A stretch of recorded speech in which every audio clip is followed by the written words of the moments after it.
संसद में 23 मार्च के दिन जब प्रधानमंत्री नरेंद्र मोदी पश्चिम एशिया की जो समस्या है युद्ध की और उसके भारत पर पड़ने वाले असर को लेकर, भारत की तैयारियों को लेकर और भारत के स्टैंड को लेकर संसद में बोल रहे थे। उस वक्त एक तस्वीर संसद में देखने के लिए मिली। अक्सर लोग लोकसभा में देखते हैं कैमरों के अलग अलग एंगल से। इस पूरी चर्चा के दौरान विपक्ष के वो नेता जो पिछले 24 दिनों से लगातार इस बात की मांग करते आए थे कि देश की संसद में ईरान पर, इजराइल पर और अमेरिका पर और पश्चिम एशिया के इस पूरे संकट पर चर्चा होनी चाहिए। सरकार चर्चा से क्यों भाग रही है? प्रधानमंत्री जवाब क्यों नहीं दे रहे हैं? वो नेता खुद मौजूद नहीं थे। और मैं जिन नेता की बात कर रहा हूं, उनमें सबसे बड़ा नाम है राहुल गांधी। जिस वक्त प्रधानमंत्री नरेंद्र मोदी 23 मार्च को संसद में 2 बजे लोकसभा में पश्चिम एशिया के संकट पर चर्चा कर रहे थे, देश को जवाब दे रहे थे, संबोधित कर रहे थे, उस वक्त राहुल गांधी गुजरात में थे, आदिवासी सम्मेलन में थे और वो प्रधानमंत्री नरेंद्र मोदी को चुनौती दे रहे थे। चुनौती कैसी? कि प्रधानमंत्री नरेंद्र मोदी मुझसे बात नहीं कर सकते, मुझसे डिबेट नहीं कर सकते। और ये जो तस्वीर संसद में देखी गई, ये विपक्ष के लिहाज से बेहद शर्मनाक तस्वीर है और संसदीय परंपराओं का तो उल्लंघन है ही।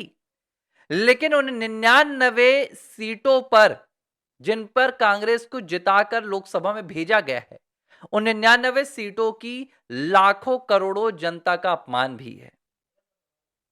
लोकसभा में विपक्ष के नेता राहुल गांधी अपने आप को पीएम इन वेटिंग कहते हैं, लेकिन वही राहुल गांधी देश की संसद में प्रधानमंत्री नरेंद्र मोदी को उस मुद्दे पर सुनने के लिए मौजूद नहीं रह सके जिस मुद्दे पर वो 24 दिनों से लगातार देश भर में हंगामा क्रिएट कर रहे हैं। क्या हुआ?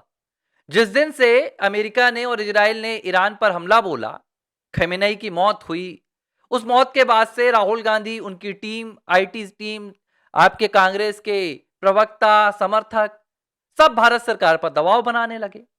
कहने लगे कि भैया पहले तो आप आंसू बहाओ। पहली मांग जो कांग्रेस की थी इस पूरे घटना पर, इस पूरे संकट पर, भारत के हितों की बात तो अभी भी नहीं आ रही है।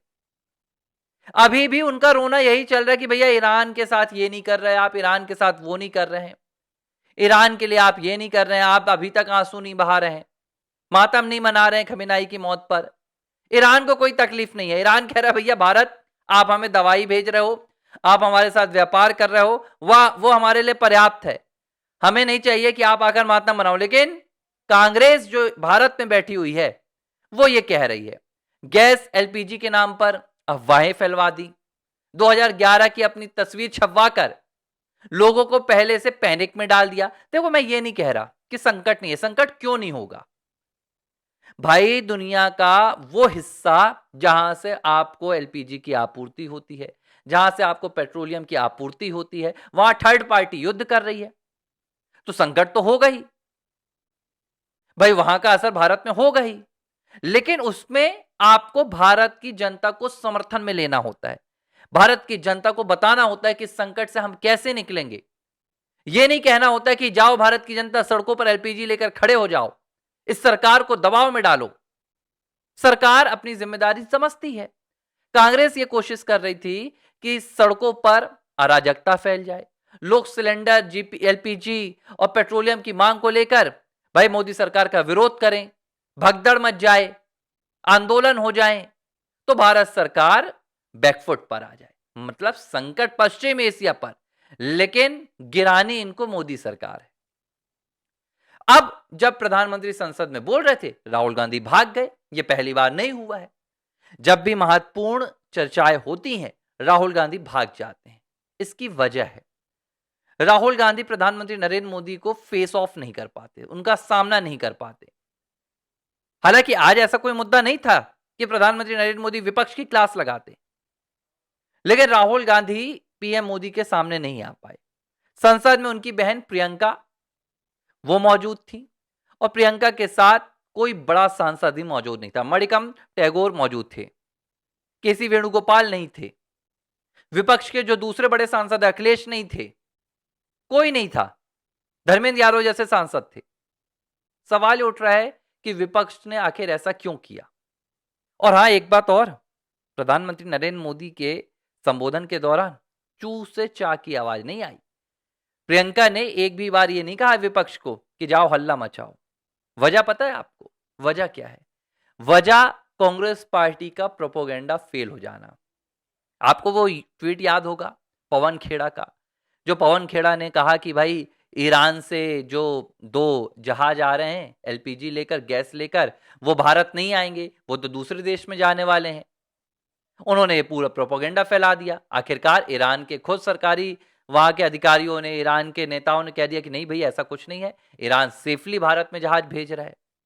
पूरी कोशिश की थी कांग्रेस ने कि देश की जनता के सामने यह दिखाया जा सके कि भारत की वैश्विक नीति, भारत की विदेश नीति फेल हो गई है। ईरान भारत के खिलाफ जा रहा है, ईरान भारत को ट्रबल देगा। हुआ क्या? एकदम विपरीत। ईरान ने भारत को समर्थन भी किया, ईरान ने विरोध भी नहीं किया, इजराइल ने विरोध नहीं किया, अमेरिका ने नहीं किया, दुनिया के किसी देश ने भारत का विरोध नहीं किया। भारत ने अपना स्टैंड बरकरार रखा। भारत को जो मदद भेजनी है भारत ने भेजी। कांग्रेस पार्टी का पूरा प्रोपोगेंडा ध्वस्त हो गया। सरकार की जो ताकत थी वो दुनिया ने देख ली। मोदी सरकार की जो तैयारी थी वो भी देख ली गई। आज 24 दिन हो गया है युद्ध का। थोड़ी बहुत खबरें आ रही हैं, एलपीजी की शॉर्टेज अब होने लगी है, लेकिन उस पर भी सरकार ने क्या कहा है? अभी घरों में शॉर्टेज की नहीं आ रही है बात। सरकार ने कहा है कि जो प्रायोरिटी रहेगी, जो हमारी प्राथमिकता रहेगी, वो घरेलू गैस के लिए रहेगी। हम पहले कमर्शियल वालों को नहीं देंगे कि आप बिजनेस पहले मत करो, पहले हम लोगों की आपूर्ति पूरी करेंगे। और हर तरीके से प्रयास किए जा रहे हैं। एक कार्यक्रम में तो प्रधानमंत्री नरेंद्र मोदी ने कह भी दिया कि दुनिया पूछ रही है कि भारत का स्टैंड क्या होगा।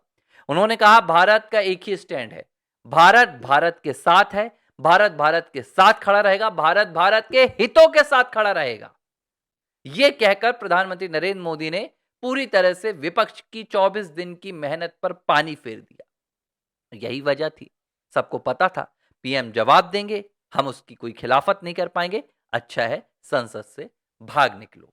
आर फॉर राष्ट्र के सभी साथियों से मेरी विनती है, चैनल को ज़्यादा से ज़्यादा सब्सक्राइब करें, लाइक करें, शेयर करें। अमूमन मैं ये विनती आपसे करता नहीं हूं, मुझे पता है आप लोग दिल खोल का समर्थन कर रहे हैं और इसी समर्थन की वजह से आर फॉर राष्ट्र सिर्फ 6 महीने में 50,000 के सब्सक्राइबर के आंकड़े के करीब पहुंच गया है। और यह समर्थन आपका बताता है कि हम अपने पथ पर सही चल रहे हैं, हम अपने रास्ते से भटके नहीं हैं। इसलिए मैं आपसे बहुत बहुत एक बार फिर से आपका आभार जताऊंगा और आपसे यही विनती करूंगा, अगर मैं पथ से भटकूं, मैं रास्ते से भटकूं, तो मुझे आगाह कीजिएगा, मुझे आप बताइएगा और खींचकर इस राष्ट्रवाद के रास्ते पर चलाइएगा। यही आपसे मेरी विनती है। जय श्री राम।